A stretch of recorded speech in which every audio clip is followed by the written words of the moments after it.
Hello সবাইকে, আশা করছি সবাই খুব ভালো আছো। আর এই যে রেডি হয়ে বেরিয়ে পড়েছি, আমরা কোথায় যাচ্ছি বলো তো? আজ যাচ্ছি রথ দেখতে।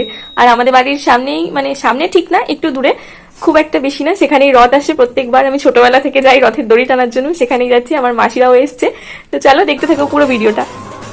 রাস্তাতে কিন্তু বেশ অনেক লোক আছে দেখতে পাচ্ছ। আর এই যে রথ চলে এসেছে, আর দেখো তোমরা ঠাকুর মশাইরা কিন্তু ওপরে বসে আছে রথের ওখানে। আর সবাইকে কিন্তু প্রসাদ দেওয়া হয়, যারাই হাত বাড়ায় তাদেরকেই প্রসাদ দেওয়া হয়। তো এই যে আমিও নিয়ে নিয়েছি প্রসাদ। আর রথের দড়ি তো টানলামই। প্রথমে যে রথটা দেখলে সেই রথটা একটু বড়, কিন্তু এবার দেখো আরো একটা রথ আসে। এই যে কি সুন্দর সাজিয়েছে না? এটা ওটার থেকে একটু ছোট, বাট এটাও কিন্তু বেশ সুন্দর। তো তোমরা দেখো, আমরা কিন্তু দুটো রথ দেখলাম। তো দুটো রথ দেখার পর এই রথের দড়ি টানলাম। তারপর আমরা সবাই ঠিক করলাম আর একটু আগে গেলেই মেলা হয় রথে। তো ভাবলাম ভাইও আছে যখন, তাহলে যাই আজকে সবাই মিলে মেলাতে। আমরা কিন্তু সবাই মিলে চলে এসেছি মেলার এখানে। আর তোমরাও কিন্তু দেখতে থাকো এবার মেলাটা খুব একটা যে বড় হয় তা বলবো না, তবে মোটামুটি ছোটখাটোর মধ্যে বেশ ভালোই হয়। আর বলে দিই তোমাদের, মেলাটা কোথায় হচ্ছে। মেলাটা হচ্ছে অশোকনগর স্টেডিয়ামের ঠিক পেছনের রাস্তাতে হয় মেলাটা। সোজা রথের দিন একদিন হয়, আর উল্টো রথের দিন একদিন হয়।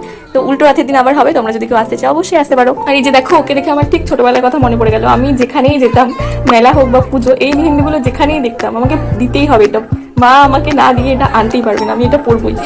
একটু সামনে এগোতেই দেখলাম যে পুজোর প্রসাদ দিচ্ছে মন্দির থেকে। তো আমরাও নিয়ে নিলাম খিচুড়ি। দেখো এই যে এক প্লেট করে খিচুড়ি দিয়েছে। তো ভালোই লাগলো প্রসাদটা খেতে।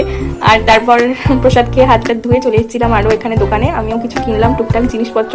তারপর এখানে দেখো ফুচকার দোকানে চলে এসেছি। খেলাম ফার্স্টে ফুচকা, দেন চলে গেছিলাম আইসক্রিমের দোকানে, নিয়ে নিলাম একটা কর্নেটো, সেটাও খেলাম। তারপর মা মাসিরা এদিকে সবাই ভাইকে একটা বেলুন কিনে দিয়েছিল, আরও ভাইদেরও খাবার কিনে দেওয়া হলো। তারপর মাসি দেখো এখানে, মা মাসি সবাই জিলাপির দোকানে চলে এসেছে, জিলাপি নেবে বলে। তো নিয়ে নিল এখান থেকে জিলাপি। দেন জিলাপি খেতে খেতে এখন চলে যাচ্ছি আমরা বাড়ি। আর বাড়ি যাওয়ার পথে কিন্তু আরেকটা রথ আমরা দেখতে পেলাম। এটা হচ্ছে এই মেলার এখানে যে মন্দিরটা আছে সেখানকার একটা রথ বের করা হয় আই থিঙ্ক, আমি ঠিক সঠিক জানি না, সেই রথটাই হয়তো। তো আজকে মিনি ব্লগটা কিন্তু এইটুকুই ছিল।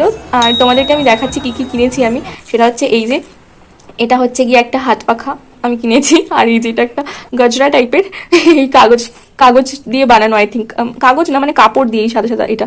তো এটাই কিনেছি। তোমাদের কেমন লাগলো ভিডিওটা অবশ্যই জানিও। আজকের মতো টাটা, দেখা হচ্ছে পরের মিনি ব্লগে।